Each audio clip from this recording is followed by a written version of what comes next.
get into this video, I want to let you guys all know that 100% of all the ad revenue that I earn on this video will be donated. Today's video is definitely going to be more serious. If you guys thought I was angry the other week when I talked about Micah Stauffer, then you haven't seen me angry yet.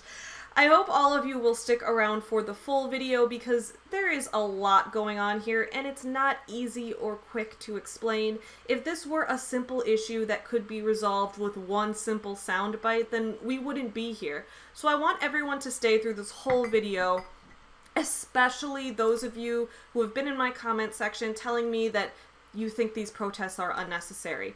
I think there's a lot of misinformation, especially among some of fellow white people out there about what Black Lives Matter really stands for. And because I have this platform where I am so grateful to have almost 3,000 subscribers, I think it's important to speak out about what's going on and to help educate those of you who don't know the depth of what's happening. A few months ago, you'll probably remember that I made a few videos addressing MLMs or multi-level marketing companies and how they were trying to exploit the ongoing global health pandemic to promote their products or to recruit people into their downline. I would have thought these companies would have learned from that, but they didn't. In fact, they decided to take it a step further and exploit the issue of police brutality. Exploit the issue of human beings being murdered by their own law enforcement who are supposed to protect them. And they're trying to capitalize on that tragedy to sell products. I don't even care what the products are. There is no item out there, no matter how amazing, that is worth a marketing campaign that capitalizes on human tragedy. I'm sure everyone and their grandma is aware of what happened, but here's some background information. On May 25th in Minneapolis, Minnesota, a police officer named Derek Chauvin killed a man named George Floyd by kneeling on his neck for almost 9 minutes. Some people have tried to claim that Floyd's death was not due to the officer crushing his neck, but a later autopsy confirmed that Floyd did in fact die of asphyxiation. And honestly, I feel like a lot of people don't have a concept of how long 9 minutes is. If you don't think 9 minutes is a long time to have your airflow cut off, then I request that you turn this video off, set a timer for 9 minutes, and sit there in silence. It's a long time, especially not to be able to breathe. Some have also tried to claim that the police officer did not intentionally murder Floyd, but there is video evidence of Floyd repeatedly telling Chauvin, "I can't breathe." Chauvin is 100% at fault for Floyd's death. To make it worse, 3 other police officers stood by and did nothing to stop this, as the public around them pleaded for him to get off of Floyd. If you don't believe me about any of this, I request that you go find the video evidence of this happening and watch the video for yourself. It is disturbing, but it will show you that this is an act of murder. And before we really get into this, I don't want anyone to bring up that Floyd had committed crimes in the past. Most people have committed at least one crime in their life. There is a reason that we have a justice system, because the punishment for none of the crimes that Floyd ever committed was death. And he also hasn't had trouble with the law in, I think, over a decade. If you don't believe that people can grow and improve, then you're canceled. Because if that's what you think, then you don't get the luxury of being able to grow and improve either. You know who else has a record? The police officer, Derek Chauvin. He had a history of police brutality which was swept under the rug, with 18 complaints filed against him. You know, if you're a doctor and you get a malpractice suit or you violate HIPAA, you're generally done. License lost, you're out. So why don't we do the same for cops who are supposed to protect their citizens? That's beyond me. This is not me saying either that every single cop out there individually is a bad human being. I am not saying that. But I am saying that within the police institution, there is a culture of officers protecting one another above protecting the citizens. Hopefully, that is going to start changing very soon. Again, if you stick around till the end of the video, I will include some resources for petitions to sign, campaigns to support, and other ways that you can be a part of pushing for police reform and accountability. Now, before we get into the MLM posts, I want to address real quick, for some context, for my viewers, what Black Lives Matter means. I have had too many people ask me, why don't all lives matter? Of course they do. No one ever said all lives didn't matter. Black Lives Matter isn't saying that other people's lives aren't important too. It's saying that too many people, especially in law enforcement, have been racially profiling, being too quick to use physical force, ultimately leading them into treating black citizens as if they're disposable. Black Lives Matter is saying that there are still people out there. There are still racist people who don't recognize that Black Lives Matter. There are a few great analogies I've heard of this if this still doesn't make sense. One is that if your house is on fire and you call the fire department, you'd want them to spray down your house because your house is on fire. But what if your neighbor came out and said, well, my house is on fire too. Doesn't my house matter also? Sure it does, but that house isn't on fire. Another example I heard more specific to lives mattering is, imagine this. If you go to a funeral for your friend's dad, and your dad had also died recently, at your friend's dad's funeral, you wouldn't say, why are we only talking about your dad? My dad mattered too. Obviously your dad mattered too, but that's not what that event is about. Black Lives Matter is a specific organization fighting for justice for black lives that have been lost due to racial profiling and working to fix the system to stop this from happening. People have asked me, don't you care about white people who died too? Yes, of course. You can care about more than one thing at a time. But when it comes to an initiative or an organization working to try to fix an issue, it is much more effective to specialize rather than try to address every single issue or every single way of death that happens out there at once.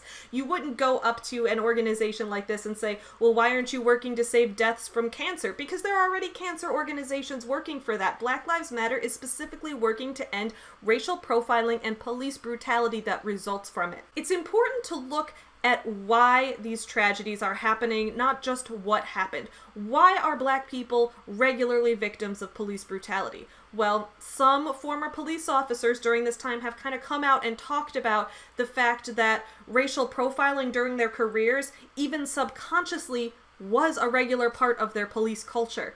I also want to make something very clear. If you're hearing everything I'm saying right now and you still don't understand why people care about Black Lives Matter or why people are scared of the police, I encourage you to reach out to me. All my social media handles are linked in the description. DM me, email me. I am here to talk about it with you. I know that change in individual mindsets does not come fast or easy. I know that hearing this right now, if this is not something you knew already, might be challenging your worldview, you might be filled with doubt, and I encourage you to seek more information rather than assuming that I and the other white allies and the millions of black Americans in the US are just wrong about this issue. Real change often requires that we find a source of a problem and attack the source, and often that means disruption in our lives and inconveniences within our status quo. Disruption is often the only way that a protest results in change. People in power are generally pretty comfortable, and for them to take action above what they were already doing, they require an incentive to wake up. To the people out there who are asking, why aren't the protests peaceful, or why aren't just people protesting peacefully? I have two responses to that.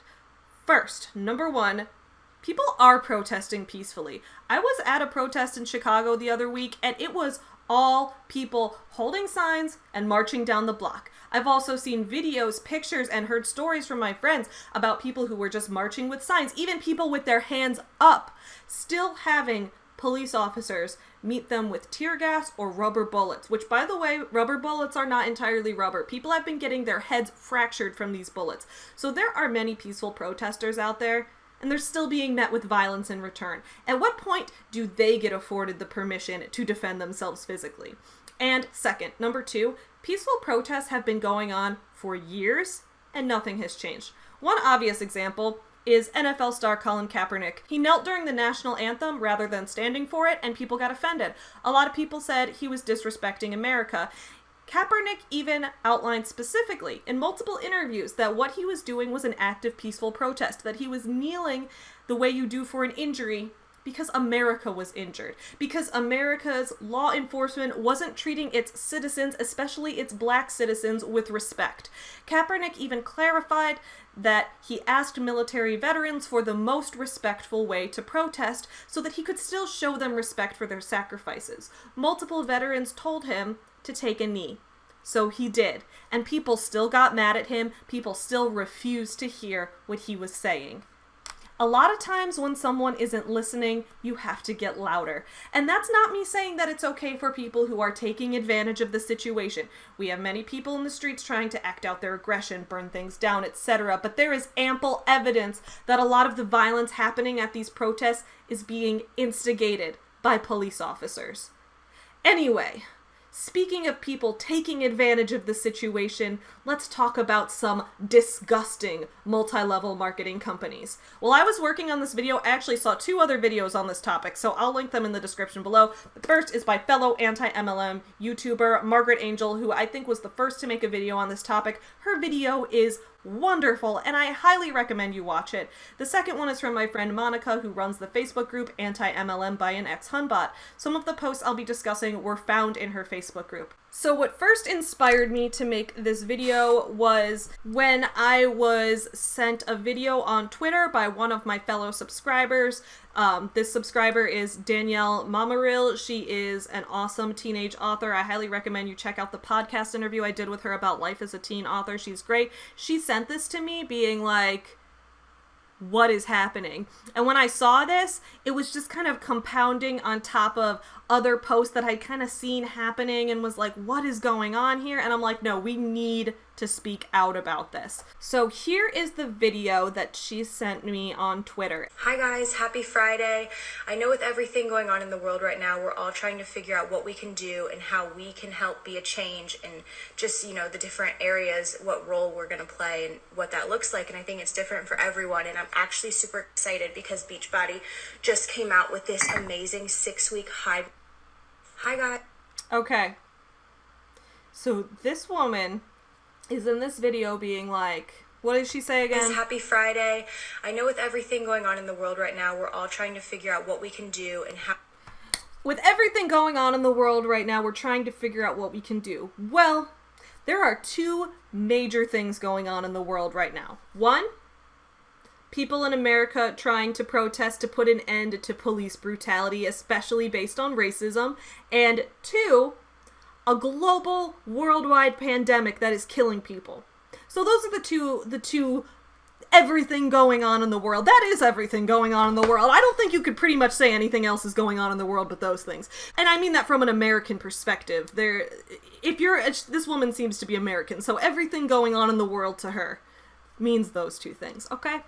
So she's like, I know we're all trying to figure out how we can be a change. How can we be a change? Can we maybe donate to some organizations that are trying to push for legislation that regulate what police officers are able to do? Do we want to maybe contribute to a fund to pay for a memorial of someone who has passed away? Do we want to donate some masks to hospitals? Do we want it to work on, anything to help with these things? No. What does she follow that up with? How we can help be a change and just, the different areas, what role we're going to play and what that looks like. And I think it's different for everyone. And sure, what everyone can do is different, right? If you are, 90 years old and have a respiratory illness, going to a protest and potentially exposing yourself to the virus could kill you. But maybe if you are an elderly person with a respiratory illness and you have, some extra money sitting around, you could be donating that to one of these organizations that's working to help with this. So everyone's role is different. She's right about that. But her role is not a role that helps anything. I'm actually super excited because Beachbody just came out with this amazing 6-week high. Beachbody has nothing to do with this, okay? I am not even going to go into what Beachbody is like as a company. I have already done another video about Beachbody, and how it's pretty much impossible to make money in it, and I have multiple friends who have been in Beachbody who left and joined the anti-MLM movement because how horrible it was as a company.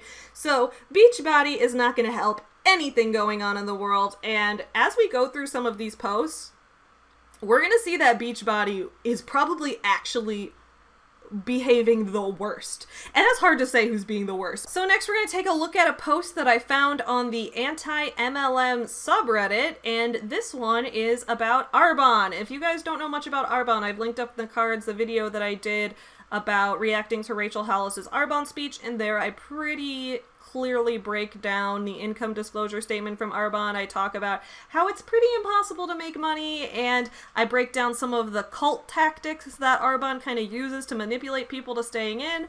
So let's see what this Arbonne representative had to say about all of this. Change comes in uncomfortable situations. Why I said yes to a MLM company.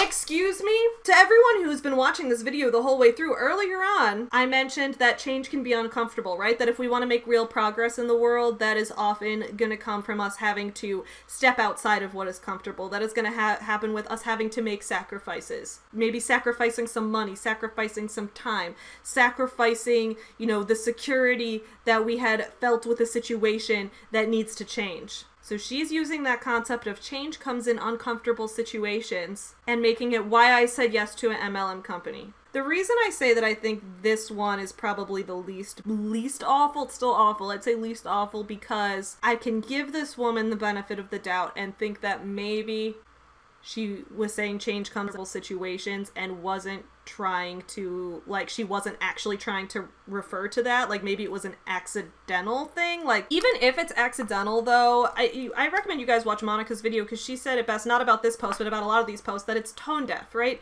So even if this wasn't an intentional, let me exploit this major human tragedy for the sake of making a profit in a shady company, even if it wasn't that, it was still tone deaf. It was still, she wasn't thinking about how to be sensitive and considerate of other people. Unacceptable. Now we're going to look at some posts that there is absolutely no benefit of the doubt. There is no way that these people aren't intentionally trying to capitalize on this. On the way to our first protest, repping Rodon and Fields. This woman, let's look at her. On the way to our first protest, she's wearing a Rodon and Fields hat and promoting Rodon and Fields as she heads to a protest. Going to a protest is not the time to try to promote yourself. This is disgusting.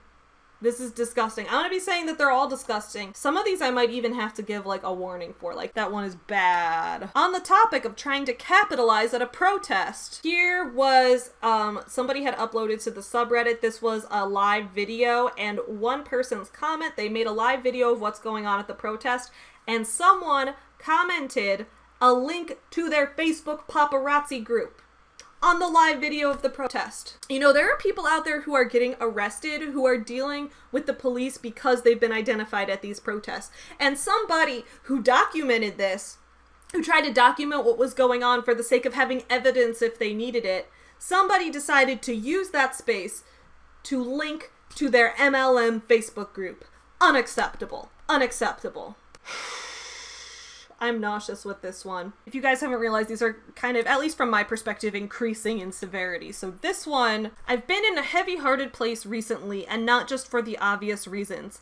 Essential oils can pass through the blood-brain barrier and reach parts of our brain that immediately affect emotions. Peace and calming is a blend of tangerine, orange, I don't know how to say those other words. It helps promote relaxation, peace, and emotional well-being. It can also reduce depression, anxiety, stress, and insomnia. I am so thankful to have this tool to help support me as I process these thick emotions. Excuse me? I would have thought that these essential oil sellers would have learned from when they were capitalizing on the pandemic, and there were notices put out by the MLM companies and the people up top saying, hey, we're going to actually need you guys to stop with that, because there were people with the essential oils saying, hey, did you know that my essential oils can help strengthen your immune system and protect you from the virus? No, it can't. And now they're using this major tragedy to talk about how if you're hurting because people in your life are dying, if you're hurting because you're working tirelessly for an effort to end up saving people's lives. If you're hurting because of that, then you know what? Just take this essential oil. No. I was already never going to support Young Living, but I hope even people who were considering supporting Young Living will now never support Young Living after seeing that. That is disgusting. If you're crying because of what has happened to our city, you can get some waterproof mascara from your friendly makeup and skincare specialist, me. So this person is trying to use the fact that people are crying because of things happening in their city, maybe because it depends what it means, what's happened to our city. That could mean a multitude of things. That could mean that police are out there intentionally using violent force against people in your city. That could mean that people are out there protesting and some people came in to loot and destroyed some of the big stores that work for your city's economy. That could mean that people are burning down buildings or smashing windows in your city. It could mean that the police have come out or the military has come with bullets and tear gas and things to brutalize the people in your city. Nothing of what has happened to our city is something that can be made light of. And this person is here saying, get the waterproof mascara. You know what? When those things are happening to your city, no one gives a fuck about what their makeup looks like. People at protests are wearing protective eyewear so that their eyes don't get damaged from the tear gas. Okay? Nobody gives a fuck about what your mascara looks like. So a lot of you guys may remember that on Tuesday we had Blackout Tuesday. That meant a couple of things. A lot of people thought Blackout Tuesday meant post a black square on your Instagram and be done. That's not what it meant. I did post a black square on my Instagram. So for background on Blackout Tuesday, if you guys didn't hear about what it was, essentially a lot of people were saying, I think the music industry actually started this idea, which was that on Tuesday, June 2nd, everybody was going to stop posting regular posts on their social media and use that to make way for information about Black Lives Matter and about what's going on and resources that can be used to help. And especially using that time to listen to first-person perspectives of Black people who have been affected during this time. So that's what it meant. People who posted a black square were asked to not use the hashtag of Black Lives Matter, but to use Blackout Tuesday instead, because they wanted to keep the Black Lives Matter Twitter and Instagram feeds full of information and not overrode by the blackout squares, right? So, it was controversial with the squares because there were a lot of people saying it was useless, it did nothing. I also had people in my life saying, specifically Black people, because they're the ones whose opinions are important about this. They were saying, like, I liked that show of solidarity, and so it really differed. The reason I was glad that I put mine up was that I ended up having a conversation in the comments, because there were some people who popped in the comments to be like, why don't we say all lives matter and all of that kind of thing. So I was able to kind of take that opportunity to explain that to someone. So I didn't want to delete it because I wanted anyway, Blackout Tuesday was meant for those reasons, to show solidarity with the movement, but again, not overrun the hashtag with it. So again, if you did post it with hashtag Black Lives Matter, delete that post. You can repost it with Blackout Tuesday, but anyway. So it was for that, or it was for blacking out your usual social media posts, your usual regular content to focus on this issue. That's what Blackout Tuesday was for. It was not for posting about what you're selling. It was not for posting about your own business. I run a small business and I post about it a lot. Blackout Tuesday, I did not post anything about that because I did not want to be speaking over an issue that needed to take precedence at this time. So how do we think MLM reps have used Blackout Tuesday? Do we think that they posted either a black square in solidarity or posted nothing at all? Or B, do we think they continued trying to sell their products? Well, the answer is C, they did both in the most disgusting way possible by taking the concept of what was being done and appropriating it to make it about their company. So here we go. This one is from the company Monat. I'm not exactly sure how it's pronounced, but this company is the hair care products. A lot of times people have been telling stories of their hair falling out from it. And what's going on with Monat right now is they have recently introduced like a set of men's hair products, and these all come in black bottles. So they decided to make Blackout Tuesday about their branding. So this Monat representative posts hashtag Blackout Tuesday on a black screen, and then their next page of the Instagram story, flash sale for Blackout Tuesday. Excuse me, this is not a holiday. This is not a day when we're having sales and buying gifts for people. This is a day when we're trying to educate people about injustices going on in our country. And you are over here using that to try to sell shitty hair care products for your pyramid scheme. Fuck off with that. The last post that I'm going to show you guys is probably one of the most sickening things I've seen on social media. Other than, like, obviously I'm not talking about, like, seeing actual videos of what police brutality has been happening in this world. But in terms of somebody trying to capitalize on this. This is next level. I think Beachbody deserves to get shut down for this. I don't know if one individual representative was behind this or if the company as a whole condoned this, but this is a game ender. This is not okay. For those of you who have any kind of, PTSD about what's going on right now or anything, I just want to give a warning, because this one, you'll see. Someone from Beachbody, I don't know how high up in the company they are. I don't know if their upline condoned this. I don't know how many people were behind this, but one person is one too many. Someone made a workout called I Can't Breathe. The last words of George Floyd, who was murdered.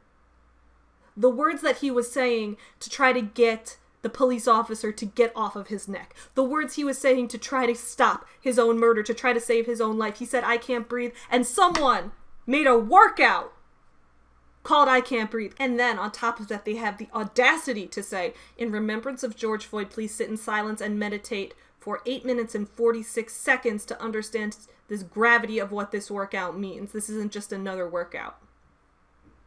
They're asking people to sit for the amount of time that he suffocated for.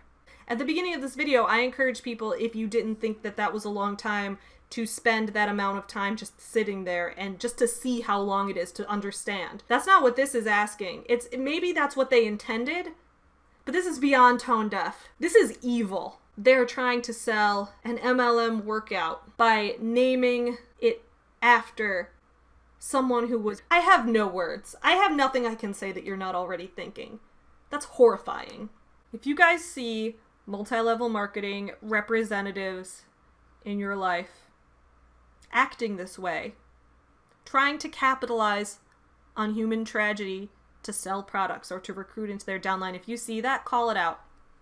One person I will say is doing an excellent job of this is MLM Mambi, who is an MLM, an anti-MLM Instagram account who exposes a lot of these things, and she has been finding people who have been using racism, especially MLM reps who have been acting in a racist way or saying racially insensitive things or saying things that could hurt other people based on something racist. She has been finding those people and calling them out and reporting them to the head of the company. If you see this, do that. Because this is unacceptable. This cannot continue. So let's talk about some ways to help. Both ways to help stop MLM reps from exploiting this crisis and ways to help with joining the cause for ending police brutality and helping to end racist lines of thinking. How can we solve some of these problems? Well, in terms of the MLM reps, like I said, report it when you see it, report it to the head of the MLM company, call those people out publicly, say, hey, what you're doing is unacceptable and here's why. Tell them that. That's a good way to get started on that. In terms of helping with this cause itself, I have linked a ton of resources in the description below. There are petitions that still need to be signed. What I mentioned at the beginning about Campaign 0 and 8 Can't Wait is a great way to get involved with trying to get some tangible, concrete change going on within the ways that police officers operate. We are not going to see things get better until we see people who are supposed to be protecting the citizens held accountable for when they hurt the citizens. We need to see that. We need to see it get better, and we need better police regulations to have that happen. We need officers held accountable. We need to look on the local level, see what can be done in your specific city. In Chicago, right? In Chicago, we even, we have our individual neighborhoods with our individual aldermen, and there was a whole list that was going around. I'll try to link it in the description below if I can find the link to it.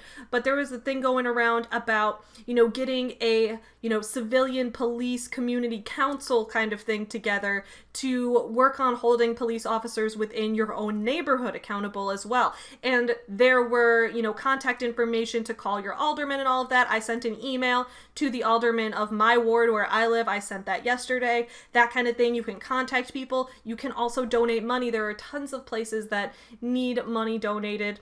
In terms of, I had mentioned in my poll that I ran when I talked about where I should donate money, and I had talked about bail funds for protesters, and there were a few people in the comments talking about how protesters don't deserve bail money or whatever because they were causing the destruction, and that is not entirely true. For one thing, a lot of people getting arrested right now are getting arrested wrongfully. There are people who have been victims of police force who were either just trying to defend themselves or who were in the wrong place at the wrong time. There's a lot of things going on, and, while it's like, okay, well, that'll come out at the trial or whatever, while people are waiting for trial, they should not be in an overcrowded jail cell while this virus is going around. The more people who are in jail, you cannot social distance in jail, and it is important for people to get out before their trial happens. So that is why it's important to still be able to donate to the bail funds. It's going to help stop the spread of the virus, and it's going to help people who were innocent get some justice. So I have linked some bail funds that you can donate to in the description below. On Wednesday, I ran a live stream where we donated all ad and super chat revenue to 5 different places. This is complicated. We raised $173, and that was through super chat. Ad revenue, we raised less than $1 because it got demonetized while it was live. So I've only gotten ad revenue for people that have gone back and watched it after, which with a live stream, that tends to be way less. So I just put in an extra $27, made it an even $200, and divided that. We donated to 2 GoFundMe campaigns to help rebuild Black-owned small businesses in cities that have been affected through protests and places where, someone's small business might have gotten destroyed or got hurt along the way. And on this channel, we are all about supporting small businesses, all about uplifting entrepreneurial people. That's why we hate MLMs here, because they are appropriating the use of small business owner. They are trying to capitalize off of people's desire to be entrepreneurial and start their own thing. So we donated to 2 GoFundMes to help rebuild Black-owned small businesses. We donated to 2 Black-led LGBTQ plus organizations, specifically those focusing on Black transgender people, because that is a group of people that are often highest at risk to be to experience violence. So we donated to 2 of those, and then the 5th place was the organization Black Lives Matter. I donated $40 to the Chicago chapter, so that's something you can do as well. Every location kind of has its own chapter, so you can search for that also. I've linked that in the description below. Now, if you are like, hey, I really have 0 disposable income, I should not be donating right now, 100% understandable. Donating is not the right move for everyone. Here's some other things you can do. There are a few people who have made awesome, really long videos that are full of ads that they are donating all the ad revenue to these various causes. So if you want to help them raise money, all you have to do is put the video on, let it play, let all the ads play all the way through. Do not skip any of the ads. Do not have your ad blocker on. Make sure you watch all the ads all the way through. And I mean, that doesn't mean you have to sit there and stare at the ads. You can leave it playing, the ads playing, and go do something else and come back. But I would recommend giving the videos a watch because they have some really awesome art and music and things like that in them, can support some smaller creators, then I think that would be fantastic. So go ahead and just check all those things out linked in the description below. And beyond that, if you are in a position like one I am in, where I am saying like, I really want to make sure that people understand what's going on. I hear too many people having misinformation about what's happening, too many people thinking that, you know, somebody is doing something wrong when really they're fighting to make things right. And in that case, if you have some people in your life who are saying those kind of things, you know, sit down and talk with them. Talk to someone. If someone says, why aren't we saying all lives matter? The inclination might be to say, oh my God, how could you be so racist? But if you want them to unlearn their racism, you're going to have to explain it to them. And again, this is not me talking about like, I know that there are a lot of people out there who are saying like, you know, as Black people, we have been explaining this for years. That's not me trying to put a burden on them. I'm mostly talking to people who want to be allies, maybe people who are white like I am and want to be an ally to this cause. Sit down with your relatives. Don't say, hey, you know, Uncle Bob he's just racist. It's kind of his thing. Like, no, don't excuse that. Sit down with Uncle Bob and say, Uncle Bob, why do you feel this way? And try to break down the root cause of where that's coming from and teach Uncle Bob why he should change his opinions and that kind of thing. There's this wonderful Twitter thread I'll link in the description below as well about the most productive ways to talk to your relatives about these kinds of things, because a lot of times it's not possible to change someone's worldview in one sitting.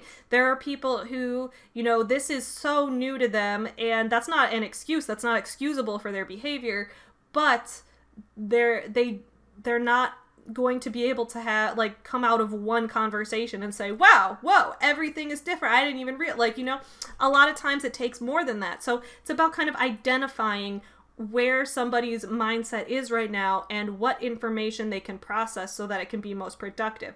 Once you, like, if somebody is, you know, totally unwilling to listen, the best thing you can do is to say the facts to them. Just say don't say opinions, don't, you know, accuse them. Even if you want to, just say some facts. Say this is what happened and leave. Because even subconsciously now, that information is in their head and they have heard it. That information has been put into their head. They cannot be immune to it anymore. Once they've heard that and had time to process it, they might later come to a place where they say, okay, I've heard what you're saying and I'm interested to hear more, and then you can delve deeper. So there are things like that. It's not an easy conversation to have and it's not comfortable, but I highly recommend doing it. I think it's important that we talk about these things because sweeping them under the rug doesn't help anybody.